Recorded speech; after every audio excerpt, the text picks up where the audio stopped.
You can listen to The Professional Left wherever you get your podcasts, on Netroots Radio or at our website, proleftpod.com, where you can also contribute to this podcast.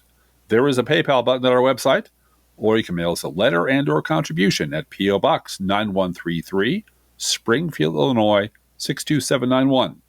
This is the podcast for the week of August 29th, 2025. It's not safe for work. Recorded live from the Cornfield Resistance, where there's a new yarn store opening in a couple of days, and at least one of us is very excited about it. It's me. I'm pretty excited, too, because it brings a smile to my wife's face, and that brings joy to my heart. Yeah. This is, in fact, The Professional Left with Trip Glass and Blue Gal.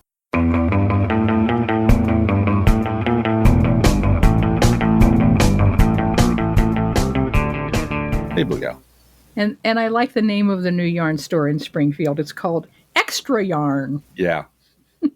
I understand. This is my extra yarn. I understand that as a joke. I understand that as a joke. It's a joke. And there's a sign inside, I'm sure, that said, "Your husband says you can buy all you want." I'm sure it does. Apparently, they have crafts and other things there. They're going to have a whole bunch of things. It's next to a very much of a hippie coffee shop. Yeah. Called Stella. And Stella has bookshelves, and they have astrology books from the 1970s. Ooh. So it's kind of hilarious, but I think it's going to be a great place to hang out and knit. So it's next looking forward to that. And it's women-owned and LGBTQ plus owned also. So. And it's next to a flea market place. Flea market place, too. Yeah, it's nestled in between. It's really... And it's across the street from the hippie United Methodist Church in town, and down the street from the Jewish temple. Yeah. Temple Israel. So it's a neighborhood place, and I think it's going to get a lot of traffic. Mm-hmm. I'm going to ask you to drive me there and drop me off Saturday morning for the grand opening. Because I can't go in. There's not going to be any parking. I think is the problem. That's true. That's true. Kind of a big deal, Drift Glass. What time do they open? 10. What time will you be there? 10. Got it. Totally got it. Okay, so today is all about bonds. Bond. James Bond. Who are you? Bond. James Bond. My name's Bond. James Bond. Who are you? My name is Bond. James Bond. No, not that Bond. But that would be fun, especially since we just love ruining our YouTube monetization. Sure. Throw a bunch of copyrighted material included. 4 lawsuits filed by the Broccoli family in one day. That's amazing. Also, this year marks the 60th anniversary of Thunderball, the 40th anniversary of A View to a Kill, and the 30th anniversary of GoldenEye, and 10 years since Spectre, which none of those movies are as good as Goldfinger or Skyfall. True. We know our bonds pretty well here. We do. My wife is an expert. Those movie quizzes where name the movie from one flicker of a cell. One little screen, and it's a car, and I go, oh, wait, that's View to a Kill. Yeah. Drift Glass is like, what? What? Mm-hmm. But we're not talking about that bond today, it turns out. No. We're talking about the kind of bond that holds things together. For example, one of the things that keeps atoms together is called the bond length. That's the sweet spot between the nuclei of 2 atoms that keeps them bonded together in a molecule. Where the attractive force of clingy electrons who want to get closer to the nuclei balances out the antisocial protons who are screaming, touch! No touching! No touching! No touching! No touching! No touch! No touch! No touch! If you're in a social group that we both are members of, it's the no hugging pin. Yeah, we have the no hugging button on. Yeah. Yes, we do. We very certainly do. Not at home, mind you, but at those places, we definitely do. So let's say you're in the business of creating chemical reactions. Whatever your business is, you create chemical reactions. To do that, you're going to need energy. Whether it's heat or light or whatever, you need energy to do that. And the energy used to overcome the electrostatic attraction holding atoms together. That's what you're going to need. For example, nitrogen Nitrogen's our friend. It's everywhere. It's like 78% of the atmosphere, but it's rarely used in industrial processes because nitrogen atoms are bound together really tight in 3 different ways. Very hard to break.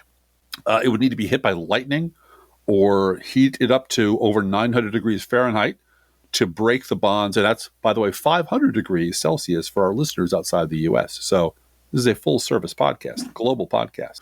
To get it to pair up with something else, you need to bring that kind of heat to the table. On the other hand, the hydrogen bonds in water between water molecules are very promiscuous. Mm-hmm. Yeah, they're just constantly breaking up and hooking up and reforming, which turns out to be a very, very good thing because it's why life is possible on our planet. It's what allows water to flow and change states from liquid to gas. It's why you can siphon water uphill, for example. It's water sticky in that way. The molecules follow each other, breaking up and reforming all the way along. As it turns out, in politics, I know you were wondering where this was going.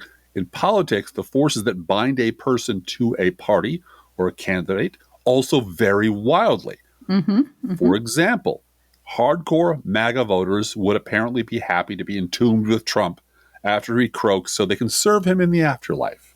Like a pharaoh. It certainly does seem that way with some MAGA voters. It really does. And, considering where Trump is headed in the afterlife, where the average daily temperature is over 900 degrees Fahrenheit, maybe their slavish attachment to him can be broken then. Mm-hmm. Like nitrogen, right? Yeah, like nitrogen. Like nitrogen. But don't look for that to happen anytime soon. There are other voters whose attachment to Trump isn't quite as strong. The low information voters, or what we call ordinary everyday morons. I like him because he's not a politician. Mm-hmm. And as I've always said, they should have their teeth drilled by not a dentist. People who latched on to some specific promise Trump made that he isn't keeping and doesn't care about. I remember the lady who thought that Trump was going to give her free IVF. Right, because he said he would. And, she voted for him for that, and then he forgot all about it. People signed on for the economic boom he promised. He was going to fix everything. But they didn't vote for the jackbooted thugs occupying American cities and snatching people off the street, or 4-year-old cancer patients getting deported. They didn't vote for that. Well, didn't they, Blue Gal? Didn't they really? Yeah, they kind of did. and while they were thrilled that electing Trump made liberals like us cry, because they live for that shit, their votes were more transactional than ideological. And when Trump reneges on his part of that implicit bargain, that's when the bond weakens to the point where it could be broken. And that's what we're going to focus on today. These are the same goofs who will be diving headfirst into the Trump-off machine when the right inevitably rolls it out. You know they will. They'll be the ones trying to rebrand themselves as, say it with me now, Blue Gal, Independents. And, constitutional conservative originalists, those guys. I'm an independent constitutional conservative who never liked the tweeting, and I'm an independent. Yeah, I'm an independent. Or whatever they like, just like they did during the Bush administration, when that Republican administration started to fall apart. This does not mean they'll ever vote for a Democrat. We are, in fact, the devil, so they can't vote for us. But they've been brainwashed by Fox and hate radio for far too long for that. But it does mean that they can be demoralized to the point of staying home for the midterms, an election in which Trump is not on the ballot. Yeah. I think it's important to focus on that low information vote and how there were people Googling on election day, why isn't Biden on the ballot? Or is Biden running? Or what happened? Because they're stupid, Blue Gal. They're stupid people. Are not connected to the political world negatively, minus contact with news, with actual news, yes. But they still insist on involving themselves in the electoral process. Right. Which amazes me because, go out and buy a circular saw and don't read the instructions, have no idea how it works. And then I lost my hand for some reason. I only have 3 fingers left. What happened? Well, you didn't read the fucking instructions.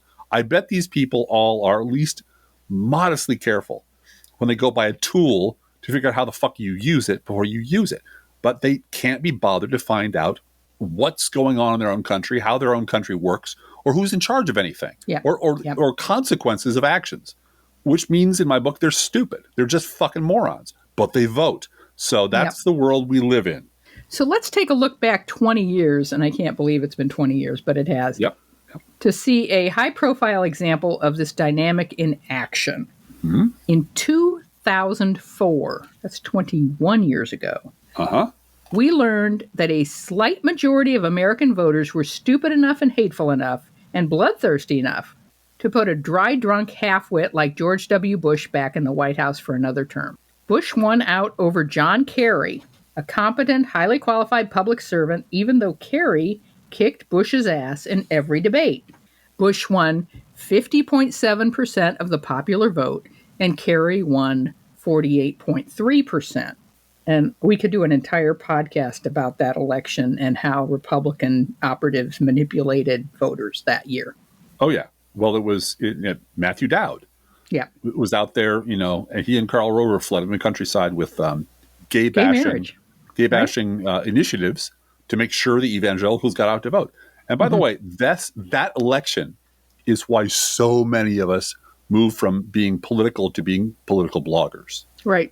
Because it was so just soul crushing that this country, that 50.7% of this country were so fucking dead in upstairs, so stupid, so completely oblivious to what was going on. They just walked out and voted for this guy just because. And 20 years later, in 2024, we learned that a slight majority of American voters were stupid enough and bigoted enough and paranoid enough to put a degenerate, insurrectionist, fascist felon, Donald Trump, back in the White House for another term. Trump won out over Kamala Harris, a competent, highly qualified public servant, even though Harris kicked Trump's ass in their debate. And although the electoral college numbers are distributed differently now than they were then, the popular vote percentages were eerily similar to 2004, with Trump winning 49.8% of the popular vote, and Harris winning 48.3%, exactly as many as, in terms of percentages, as Kerry. By August 2005, Bush's poll numbers were underwater. 45% of those polled approved of the job Bush was doing, while 51% were dissatisfied. A lot of dissatisfied customers out there, Blue Gal. A lot of buyer's remorse. This was the CNN headline, August 8th, 2005. Quote, survey indicates growing dissatisfaction with war in Iraq, unquote. And this is from USA Today this week. Quote, 4 leading pollsters released their surveys between August 26th and August 27th amid the president's controversial, say controversial one more goddamn time. Don't get her started. Don't get me started.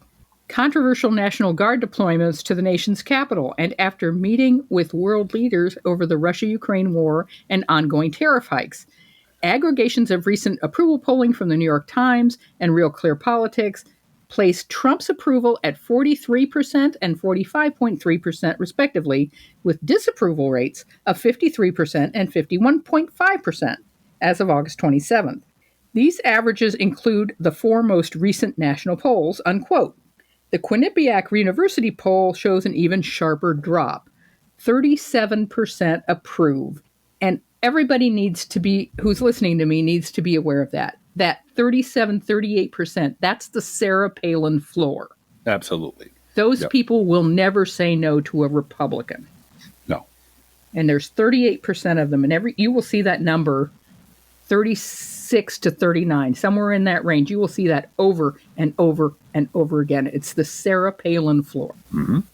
And Quinnipiac University poll shows 55% disapproval for Trump.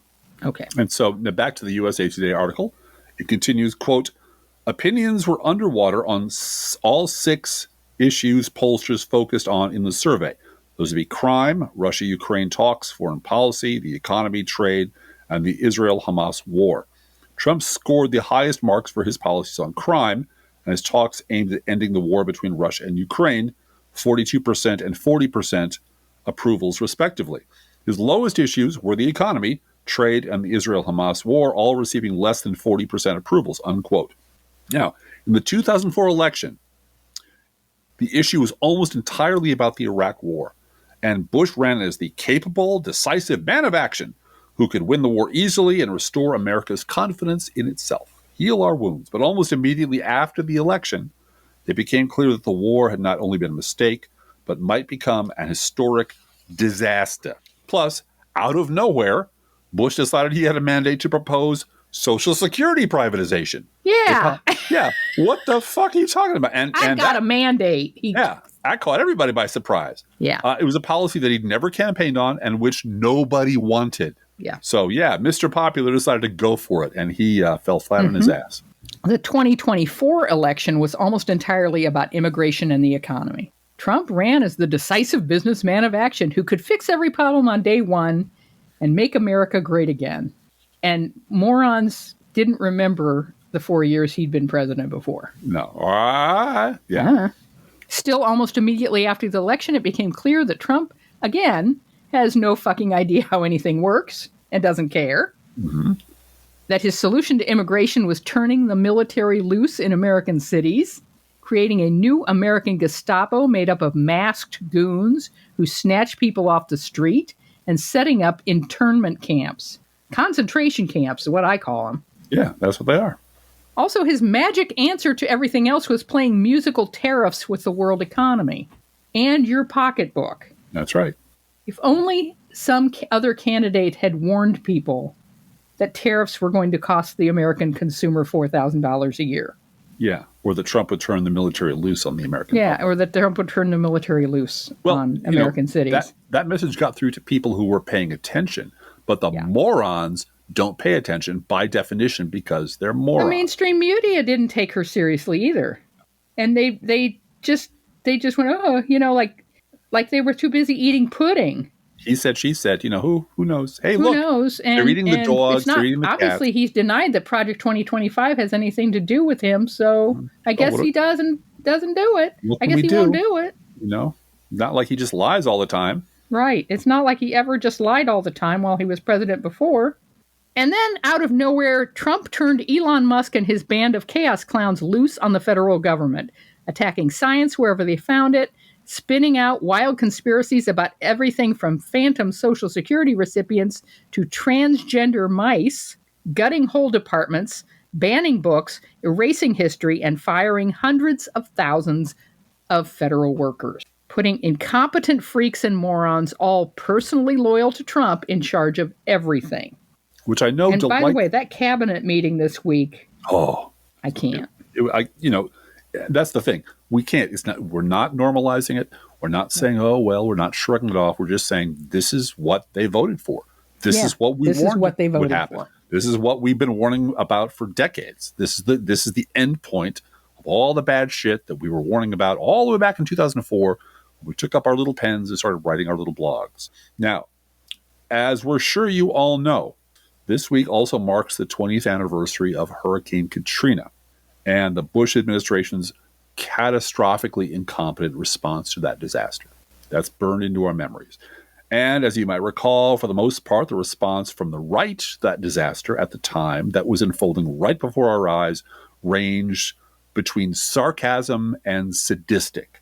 I remember Jonah Goldberg advising people trapped in the city to grow gills. Mm-hmm. And Hannity just giggling and mocking and basically saying, if you're too stupid to get out, you're too stupid to live, basically. And those people all still have very high-paying jobs in the various media worlds they occupy.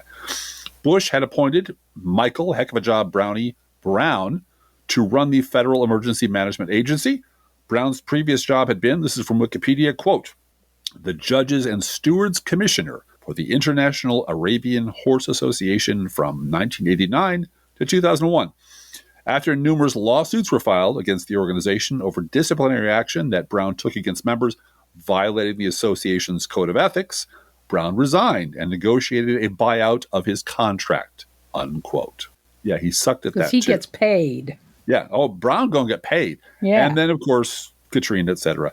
And as we all learned together as a country on live television, Brown was manifestly unqualified to handle the job of responding to a disaster like Katrina.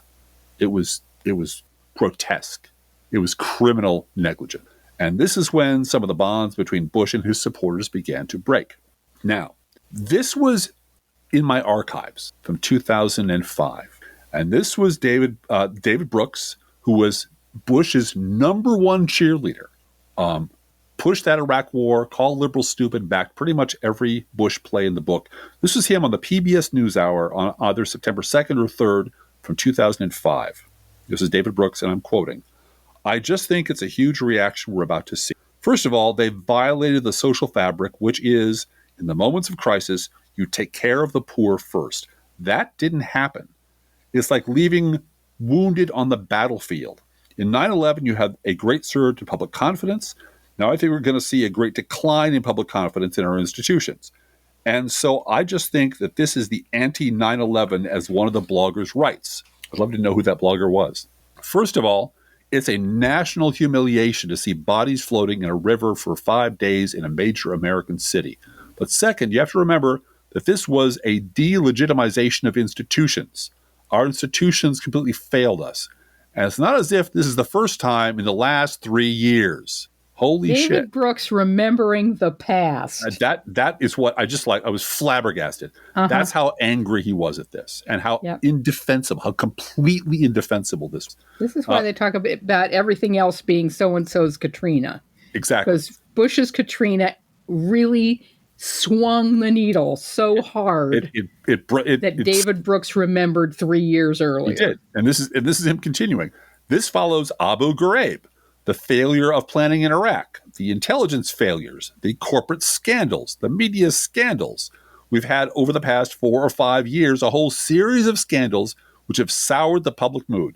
You've seen a rise in the feeling that the country's headed in the wrong direction, and I think this is the biggest one, the bursting one. And I must say personally, it's the one that really says, hey, it feels like the 70s now, where you really have a loss of faith in institutions," unquote. And when Brooks says it feels like the 70s now, it's because he cannot bring himself to say Watergate. Right. His mouth or won't Nixon. make that. Right. Yeah. No, he won't do it. He'll remember so much. Yeah, but that's it. He doesn't want to talk about Nixon and Watergate. It's best we just remember the 70s. The 70s were loss of faith in institutions. Yeah. Yes. For some reason, no one knows really why. No one knows, yes. Now, this is the part that's deeply weird to me now. Because the gods of both sides do it, were active and bestriding the land even back in 2005, and because the gods of both sides do it must never be completely abandoned, PBS put a guy named Tom Oliphant on opposite Brooks. And it was, as I said, the weirdest thing. Mm-hmm. While Brooks was there excoriating the Bush administration for criminal incompetence, Oliphant was nattering on about how, and I'm quoting now, how, quote, deeply implicated Democrats are, unquote, and how there is, quote, no partisan responsibility here, unquote, which was jaw-dropping because it was manifestly the Republicans who were responsible for this. But they had to serve the god of both sides. So they brought on this fucking idiot to say, well, Democrats are implicated too. And, there's no partisan thing going on here. But Brooks actually rolled right over this guy. This is him again. People feel ashamed. And in part, it's because of the public perception. I'm sorry, the public presentation. In part, that is because of the failure of Bush to understand immediately the shame people felt. Sitting up there on that airplane and looking out the window, that was terrible. And if you remember that, he was looking down at a bunch of ants. It was him all by himself looking out the window going, oh, yeah, it looks like New Orleans is in trouble. Back to Brooks. And the 3 days of doing nothing really on Bush was terrible. Even today, I found myself, and as you know, I support his policies quite often, but I look at him today and earlier in the program, this is how Mark Shields must feel looking at them. Mark Shields was his liberal Democratic opposite number on this show for years. I'm angry at the guy, and maybe it'll pass for me, but a lot of people and a lot of Republicans are furious right now, unquote. It was the damnedest thing to see. Yep. And the fact that he said there was shame involved because of what America is. America looks after the poor first in an emergency. That's right.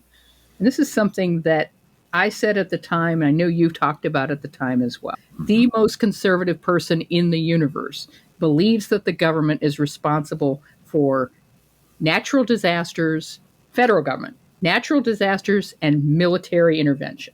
That's right. Oh, and contracts. Yeah. Well, Property. The Defense Department, the Pentagon.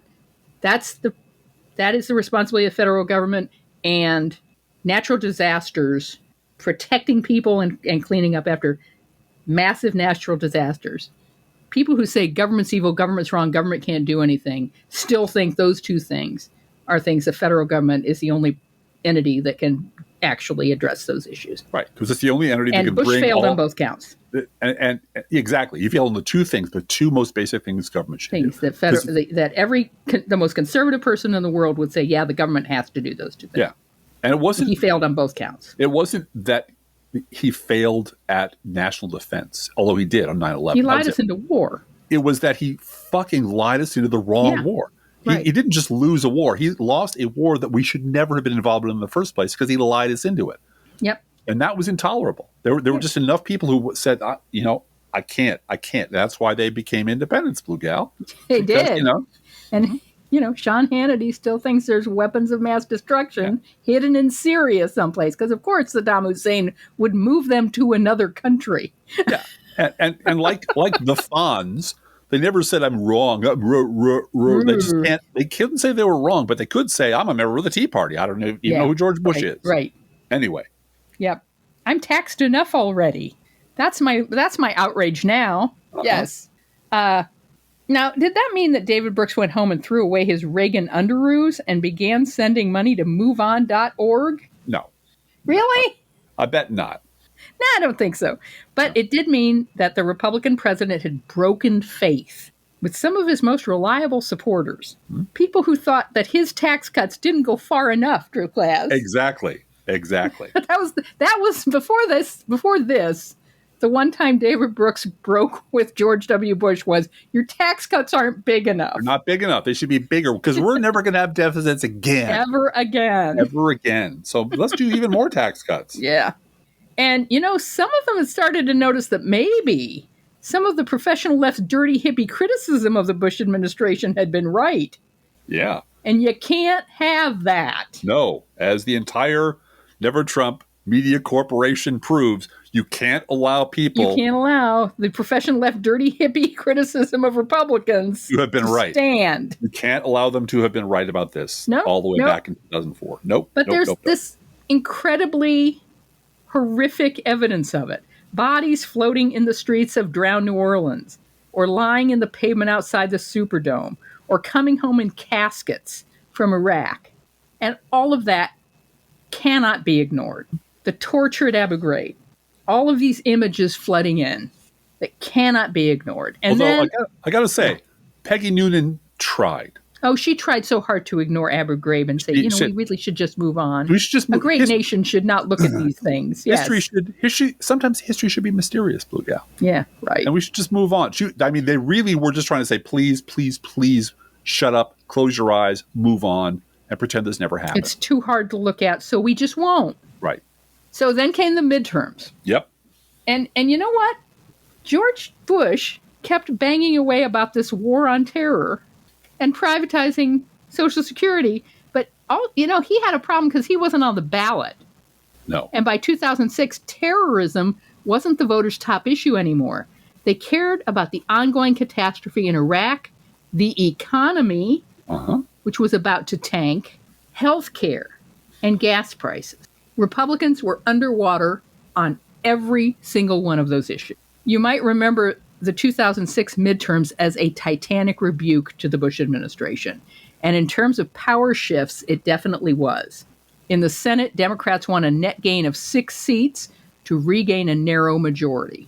Democrats also gained 31 seats in the House of Representatives, and Nancy Pelosi became the first female Speaker of the House. In the gubernatorial elections, Democrats achieved a net gain of 6 seats. Yeah. Blue wave. But while the shift was huge, the numbers that caused that shift were relatively small. Yeah. And I think it's really important to talk about that. Yeah, because that reality is still with us. This is from the Pew Research Center, report entitled The Real Message of the Midterms. Yeah, it's all right there in the title, Blue Gal. It's from November 14th, 2006. Quote, a small Democratic turnout advantage notwithstanding, the electorate remains about evenly divided between Democrats and Republicans. Certainly, the Democrats' turnout edge was not big enough to account for their winning 52% of the popular vote in House races this year. In 2004, the Republicans won the popular vote by a 51% to 46% margin, which brings us to the second important lesson. The outcome of this election and others in our recent history was determined by the shifting sentiments of, say it with me now, Blue Gal, independents and moderates. It is no exaggeration to say the views of the least ideological voters decided this election for the Democrats. I would add the least informed voters as well. Yeah. Political independents, who divided their votes evenly between George Bush and John Kerry in 2004, swung decisively in favor of the Democrats this year. And moderates voted voted more Democratic than in 2004 by a 10% point margin. That's very big. Third, there are few signs that the Republican base has deserted the party. Christian conservatives and conservatives generally voted as Republican as they did in 2002. Nor did white evangelical Protestants defect to the Democrats in any substantial number, as a number of post-election news stories have suggested. True, somewhat fewer white evangelical Protestants voted for Republican congressional candidates than in 2004, when Bush was at the top of the ticket, but white evangelical Protestants' backing of GOP candidates was just as great in 2006 as it was 4 years ago. The Republicans won the popular vote by a sizable margin. The real religion story of this election is that the least religious Americans, voters who attend church rarely or never, made the biggest difference to the outcome of the election. This group gave Democrats an even greater share of their vote, 67% up from 55% in 2002, unquote. I would add that this sort of puts a lie to the whole strategy of having these recently former Republicans speak out against the Republican Party. Putting Liz Cheney on a podium, putting David French in the New York Times doesn't make a goddamn bit of difference to these voters. It doesn't convert anyone. And at the same time, having Bernie Sanders and AOC visit your congressional district can make right now, before the candidates announce, before anyone gets on a debate stage, before we actually have a congressional race going on.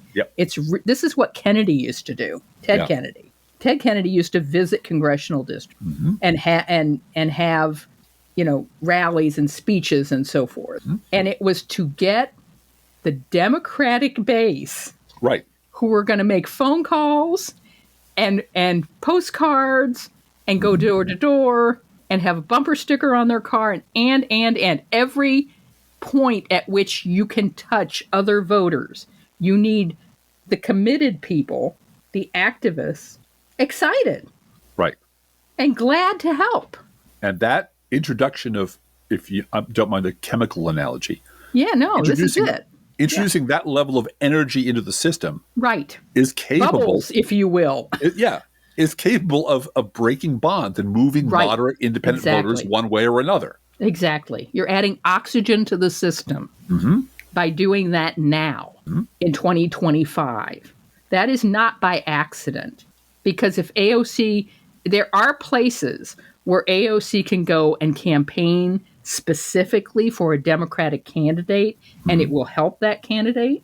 And there are other places where her doing that will increase Republican turnout against that Democrat. Right. So pick your target. You don't want to gather that much attention in some districts. But now, when you're not talking about any specific candidate at all, there are no primaries yet. Right. All you're doing is talking to people who will come out of their homes and go to a high school gymnasium on a Tuesday night. And those people are your Democratic activists. That's right. And they need a pep rally right now. We all do. Yes, they do. And saying that, I'm sorry, kids, you're going to have to vote. You're going to have to run as Republican light. We're just going to have to, Yeah, Bernie's not saying that. Ladies and gentlemen, your 2026 spokesperson, Liz Cheney, is not how you get the fucking Democrat activists off their asses and to the phone at all. And Bernie is saying over and over again to these audiences, we need a revolutionary movement, and you guys are it. Yeah. And he's complimenting them on being there and being engaged. Yes, which is really important. And You Really? better fucking believe he's got their cell phone numbers when he leaves. He's had them text, I want to win, or I hate Trump, or I whatever it is, revolution to a 5-digit number. Well, and these other candidates who are going into Republican districts and holding town hall meetings without the other candidate being there. Right. Your candidate Right. won't come out and talk to you because they're fucking cowards. I'm Right. here. Right. And this is all of the piece. This is Gavin Newsom. That was Bernie this week in West Virginia. Yeah. And a woman stood up crying and saying, I'm from Southwest West Virginia, where we are looked over and overlooked and have been for my entire adult life. And Bernie Sanders replied to say, I don't have happy news for you, Yeah. but I do remember this county. Yeah. And you had people die for labor unions in the coal mines in this county. And everybody clapped because everyone has a grandfather who fought for labor rights, or a father who fought for labor rights. And he said, we need that movement again. And he had all of them with him because he hearkened back to their forefathers and he gave them a task today. And it's not about whether, and he said, it's not about whether corporations or billionaires are going to pay attention to you. You guys are all over that. You know that's not going to happen. This is about being heard because you're making noise. And this is why Bernie Sanders doesn't take me with him on rallies. No, he won't do that, Dripglass. Because I would have said, and by the way, Hillary Clinton had a really well thought out plan for transitioning this state to at least a 20th century economy. Yeah. And you all told her to fuck off. So, you know. Your state did not help. No. Yeah, because of sexism and racism. Yeah. Yep. Even though she picked the whitest guy to be her running mate. Anyway, Okay, we got off on that tangent. Well, honey, this is all tangents. The point is it's timing. It is. It is timing to do this in an off year to get the Democratic base and the Democratic activists and those who might not be activists, but you're already an activist. Like I said, if you come out of your house and go to a gymnasium and it's not an election year to hear Bernie Sanders, you're an activist. Well, and that's part of what we're trying to do every podcast, but also today, which is 2004. Remember, it's painful to do this. It's painful, but 2004 was the re-election of a manifestly unqualified, dry drunk half-wit who had proved himself incompetent by a tiny minority of Americans, by a couple of percentage points, and by the midterms, he was dead. He was doomed. The whole party was stinking but it wasn't millions of people switching parties and walking through the streets singing solidarity forever. That's not how it worked. And it's not how it's going to work this time. But this time, the parallels are there. We're not saying it will happen, but we are saying that look at the past, learn from the past, and see how politics works. And that's what Bernie Sanders is doing and AOC is doing. And I hope we're helping him out in our own little way. Oh, and Gavin Newsom and J.B. Pritzker and Tim Walz are also doing the same thing. Yeah. Oh, absolutely. Taking the gloves off and showing Democrats, we are fighters. We're going to fight for you. I mean, J.B. Pritzker said, you come from my people. He's taking ownership of the of Illinois public. Yep. The voters and citizens of Illinois saying, if you come from my people, he's not this. That's not a king talking. Yeah. That is, and it wasn't just directed at Trump. It was directed at the media and directed at Trump supporters. Absolutely. Yeah. Absolutely. Yes, it is deeply depressing that elections still hinge on a tiny number of moderate voters who are too gutless to actually take a stand against fascism in their own backyard, and independent voters who have no idea how anything works and pay no attention to anything until it kicks in their own front door. But it is also true that these mopes are the ones most loosely attached to the Republican Party because they're independents. And they might not vote Democratic, but they might stay home. And that can be the turning point. Mm-hmm.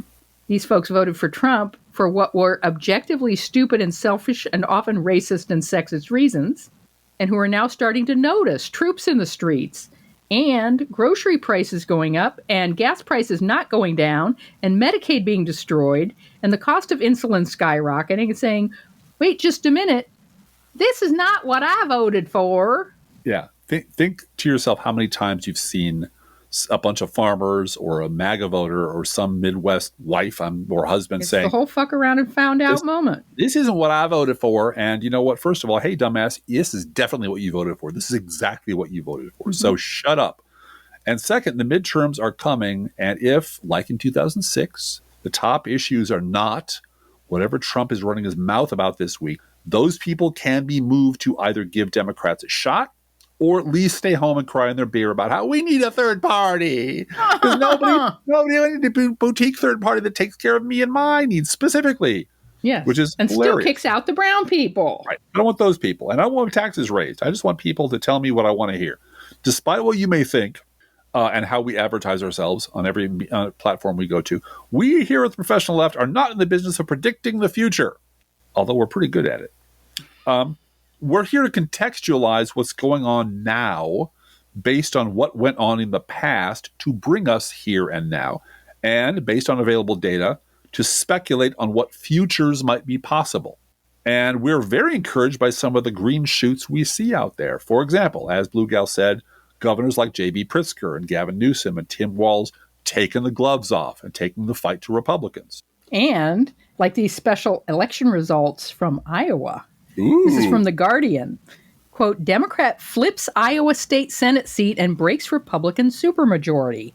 Caitlin Dray beats extremist Christopher Prosh, flipping district so Democrats can block governor's appointments. A Democratic candidate has defeated an extremist Republican in a state Senate election in Iowa, claiming that voters are waking up to realize Donald Trump's party sold the working class a bill of goods. That, folks, is messaging. Mm-hmm.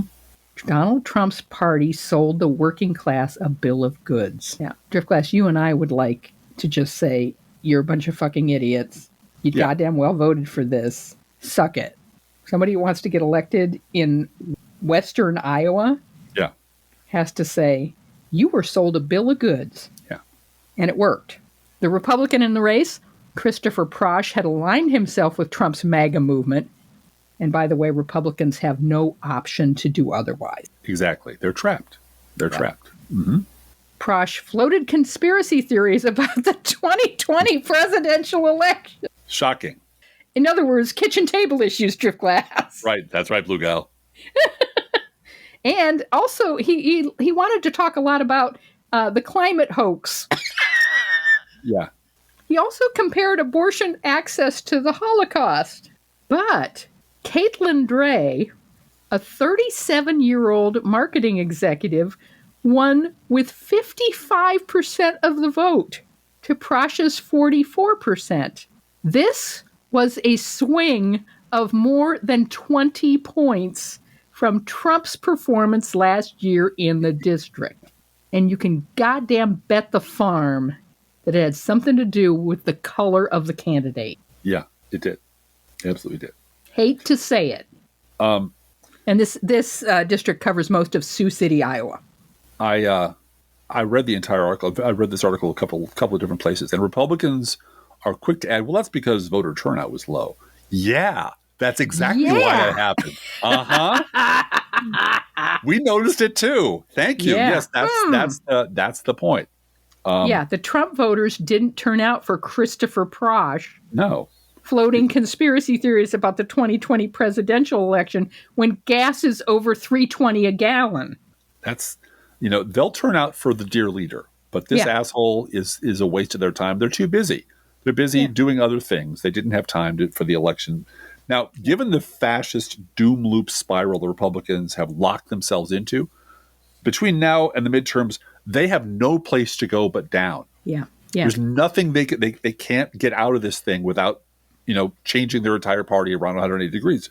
Trump and his henchmen will get more and more aggressive, count on it, more violent, more reckless, and more just plain fucking crazy. Yeah. Crazy talk from the White House is going to become a regular feature behind that desk, none of which will bring the moderate voters' grocery prices down or bring the independent voters' wages up or make their prescription drugs more affordable.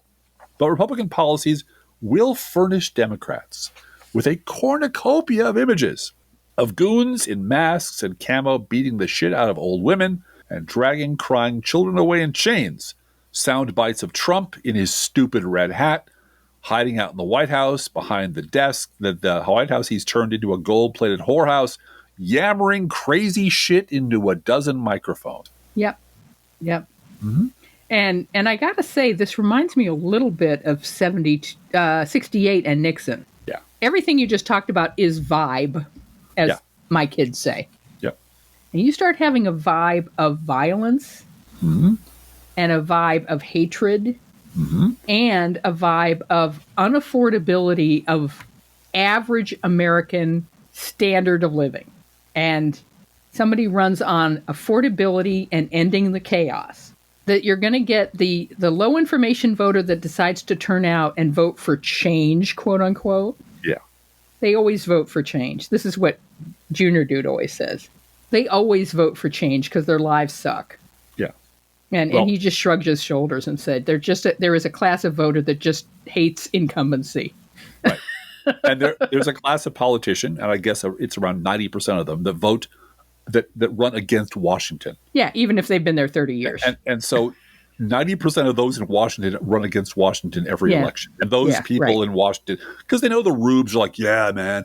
And that goes along with the idea that, my congressperson's great, all the rest of them suck. That's almost across the board. That's what it used to be. I'm not sure if it's still as true. Well, if your congressman doesn't show up for town halls and right before the weather on your local news, you find out that a celebrity person in the Democratic Party did show up in town to give a speech. That's and there was a big, huge crowd there for them.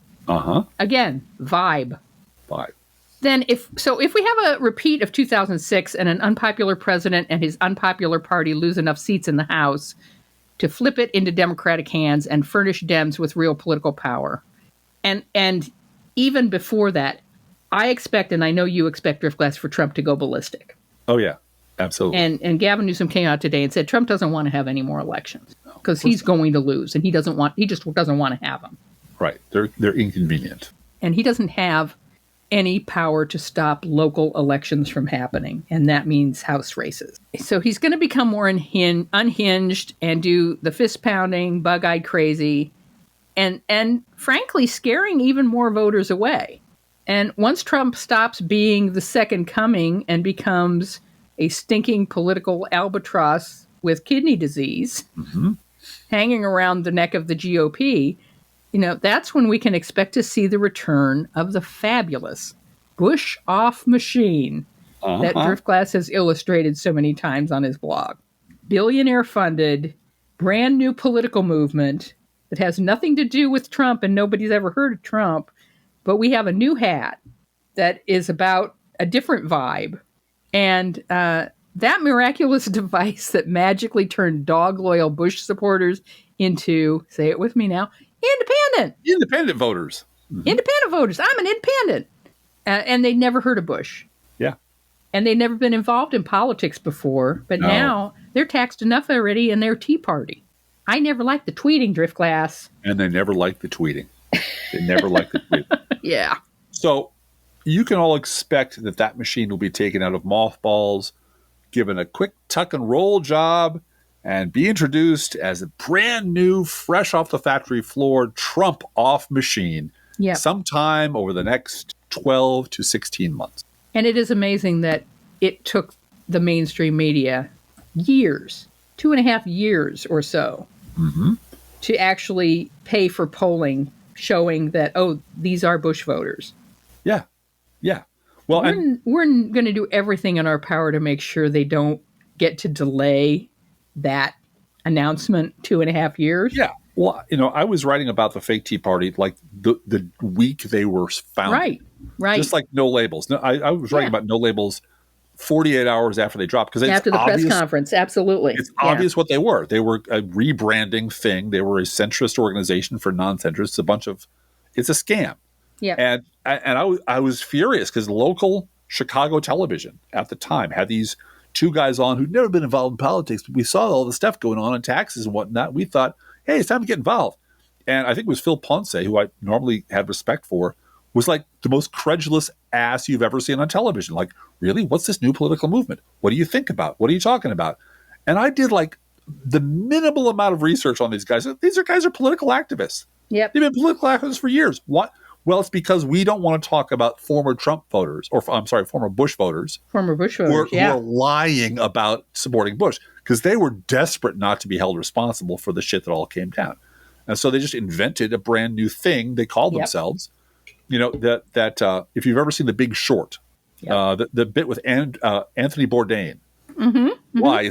It's not week old fish. It's a brand new thing. It's stew. It's stew. it's the Tea Party. We're not old Republicans. We're a new political movement. And you could see it across the board.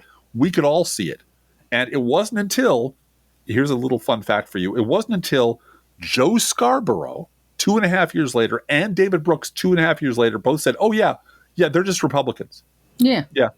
Once the damage was done, exactly. Once they've gotten away with it. Once the cycle is through and they've raised the money. Well, the election cycle. Once the election done, yes. Right. Once it was safe to say this, Scarborough said, oh, yeah, I was watching them on my TV the other day, and these are the people that voted for me. These are just Republicans. Yeah. Brooks said the same thing.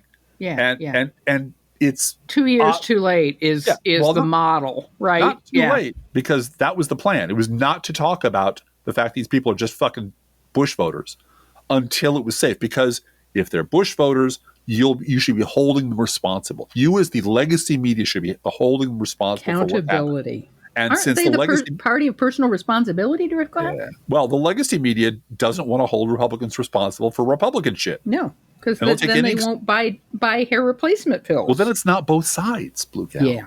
If it's not both sides, then something bad happens, and God will strike us all dead.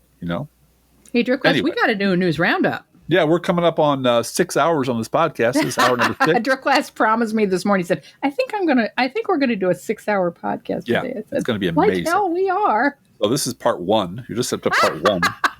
So let's start with the news is obviously bad, but we try to make sure you understand the breadth of the problem that's facing us and a little bit of what we can do about it. This is from NBC News, quote, Robert F. Kennedy Jr. removed as CDC director less than a month after her confirmation for, quote, not supporting President Trump's agenda, unquote. Susan Monarez, who won confirmation on a 51-47 party line vote after telling senators vaccines save lives, had refused to endorse Kennedy's push to roll back coronavirus vaccine approvals. 3 senior officials quit the same day, including Dmitry Daskalakis, I believe that's how it's pronounced, who said he couldn't serve amid the ongoing weaponization of public health. Deborah Horry, who warned vaccines save lives. This is an indisputable, well-established scientific fact. Recently, the overstating of risks and the rise of misinformation have cost lives, unquote. Speaking of memories of Hurricane Katrina, this from ABC News. Quote, at least 30 FEMA employees were placed on administrative leave after signing an open letter warning that Trump's leadership left the agency unable to respond to major disaster. The letter, signed by about 180 current and former staffers, said FEMA's current trajectory under Trump and Homeland Security Secretary Kristi Noem reflects a clear departure from reforms made after Hurricane Katrina. It cited leaders without legal qualifications, Senate approval, and the demonstrated background required, cuts to preparedness programs, and Noem's $100,000 spending approval rule, which staff said delayed the flood response in Kerrville, Texas, unquote. This is from the Washington Post, quote, more than 2,200 National Guard troops deployed under Trump's crime emergency in Washington have been assigned trash collection, mulching, and graffiti removal alongside policing duties, unquote. Because they got nothing better to do. They didn't get their race riot. From NBC News, quote, Janine Pirro. Hi, everybody. Hi, everybody. I'm Janine Pirro. Janine Pirro, a former Fox News host, now serving as U.S. Attorney in Washington, and she will never be on Fox again, by the way, failed to secure a felony indictment against a man who threw a Subway sandwich at a federal officer. The grand jury rejected the charge against Sean Charles Dunn, a former Justice Department employee now known as the Sandwich Guy, even though indictments are almost always approved. She's not doing very good at her job, Drift Glass. No, she's not. All of them are sucky at their job. Yep. Except the ones that are evil, who are there to destroy us all. I didn't talk about, there's another story up at Daily Kos about she tried to throw the book at a person who was arrested for being black and carrying a backpack. Oh, yeah. Yeah, that didn't fly. And the judge looked at, and this is Janine Pirro's office saying, Right. we have to arrest this black man. He has a backpack. And the judge said, this is the most illegal search and seizure I have ever seen in all my years on the bench. Yeah. Didn't he And say, I can't believe you came to court with it. Didn't he say, my students would be able to see this as... Yeah. He said first-year law students would be able to see this as an illegal arrest. And not only was it an illegal arrest and the body cam footage showed it was illegal, but then you decided to bring it to court because you're trying things with Fox News glasses on. That's right. And they're welded to your head. You can't get them off. Exactly. Because that's who you are. Yeah. By the way, we, the Professional Left podcast, do not endorse throwing sandwiches at but No. we understand. From Reuters, quote, 38% of Americans, again, the Sarah Palin floor, You're going to see that number over and over again. support Trump's use of National Guard troops to police, meaning mulching and wiping down buildings, Washington, D.C., while 46% oppose. Support is highest among Republicans, at 76%, compared to 8% of Democrats and, most crucially, 28% of independents, unquote. Wow. Yep. So 72% of independents don't approve of this or Yeah, have no opinion. because they're independent, Blue Gal. From Quinnipiac, quote, 56% of voters opposed Trump's deployment of the National Guard to Washington, D.C., while 41% support it. Republicans backed the move 86 to 12%. Democrats oppose 93 to 5%. And independents, again, the people that we're going to depend upon to either stay home or hold their nose and vote Democrat, they oppose Trump's deployment of the National Guard to Washington, D.C., 61 to 34%. Now, given these numbers and how hacked off the independents are and how very, very unpleasant, how much this stinks, when asked about deploying the National Guard to Chicago, Trump replied in his usual sober, thoughtful way, quote, I have the right to do anything I want to do. I'm president of the United States, unquote. Way to go, man. I want the next Democratic president to quote that. Yeah, I want that to be his ringtone or her ringtone. Yeah, yeah. But yeah, way to read the room, man. Way to read the room. I want him to have a Trump Bible on the Resolute desk. A joke one that bursts into flames. A if you real touch one. it. Hold Yeah. it up. Read from it at the State of the Union address and look right at Marjorie Taylor Greene and say, Jesus wept because of you. All right. To keep his base on his side, Trump is trying to play all the Republican hits. This week, it was flag burning. Remember flag burning? Oh, yeah. That was George H.W. Bush, and it didn't go over any better for him than it's still going for Trump. Wait for English to be declared the official language. Official language. Oh, absolutely. Yeah. This is from Reuters, quote, President Donald Trump signed an executive order on Monday directing the U.S. Attorney General to prosecute those who burn or in any way desecrate the American flag, leading to criticism by free speech advocates. If you burn a flag, you get 1 year in jail, no early exits, no nothing. Trump said as he signed the unconstitutional order in the Oval Office. He's still got to get a grand jury to indict. And finally, other than breaking his promise to his base about releasing the Epstein files. Did you know Trump is in the Epstein files, Drew Glass? He's all over that, like sand in the desert. He's everywhere in the Epstein files. He is the Epstein files. Other than that, there is nothing Trump could do to alienate the MAGA mob more than this. He announced that he will now allow 600,000 Chinese students into the United States. This is from the Associated Press. Quote, President Donald Trump seemingly caught his loyal conservative base off guard and sparked backlash by saying he would allow 600,000 Chinese students into American universities. That would be a departure for the Trump administration after it added new vetting for student visas, moved to block foreign enrollment at Harvard, and expanded the grounds for terminating international students' ability to study in the United States. Secretary of State Marco Rubio, who is now the smallest man in the universe. He's dead inside. He is utterly dead inside. Absolutely dead, just nothing but ash and what about, has singled out China, the second highest source of international students in the U.S., saying in May that the State Department would revoke visas for students tied to the Chinese Communist Party and boost vetting of new applicants. Trump's announcement Monday added to the confusion about the administration's restrictive visa policies and its approach to China as the superpowers tussle over trade and intensifying tech competition. It also marks another divide with figures in Trump's Make America Great Again base. And from across Twitter, this was the response. Marina Medvin told her 353,000 followers on Twitter, I don't know a single Trump voter in favor of this. Yeah. TPUSA mealworm Savannah Hernandez told her 670,000 followers on Twitter, yeah, because the 55 million visa holders on top of the 50 million illegals we already have in the U.S. isn't enough. Let's go ahead and allow another 600,000 more. Laura Ingram to her 5.2 million Twitter followers. How is allowing 600,000 students from China putting America first? Those are 600,000 spots that American kids won't get. The Blaze reposted that to its 1 million followers. And Wall Street Mav reposted that to its 1.6 million followers. And here's what Laura Loomer said to her 1.7 million followers, quote, if we are only mass deporting 1,000 illegals a day, but allowing 600,000 Chinese spies to come into our country, how can we call them mass deportations? Unquote. Nazi Nick Fuentes told his 740,000 followers, fell for it again.